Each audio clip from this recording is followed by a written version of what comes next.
कर्म करो और फल की इच्छा ना करो, तो फिर कर्म ही क्यों करो।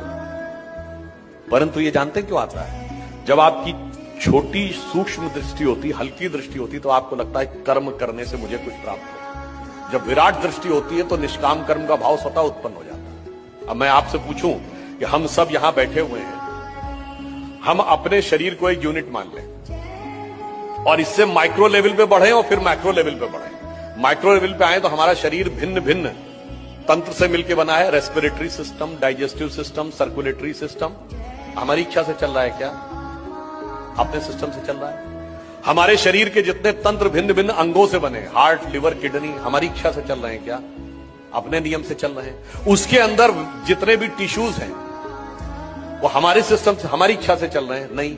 उसके अंदर सेल्स के अंदर प्रोटोप्लाज्म के अंदर होने वाले chemical reactions, cellular microbiological reactions, उसके अंदर बनने वाले मॉलिक्यूल्स एटम्स के साथ डिस्ट्रीब्यूट होकर, और एटम के अंदर एक इलेक्ट्रॉन और उसके तरफ चारों तरफ घूमते प्रोटॉन, इसमें से कौन हमारी इच्छा से चल रहा है? हमारी इच्छा से तो नहीं चल रहा है।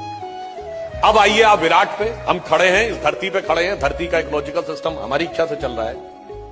धरती अपनी एक्सिस पे घूम रही है, वो सूर्य के चारों तरफ घूम रही है, सूर्य गैलेक्सी मिल्की वे उसके सेंटर पे घूम रहा है, बिग बैंग तक आप मल्टी यूनिवर्स तक चले जाइए, हमारी इच्छा से है क्या? नहीं। तो इसका अर्थ क्या हुआ?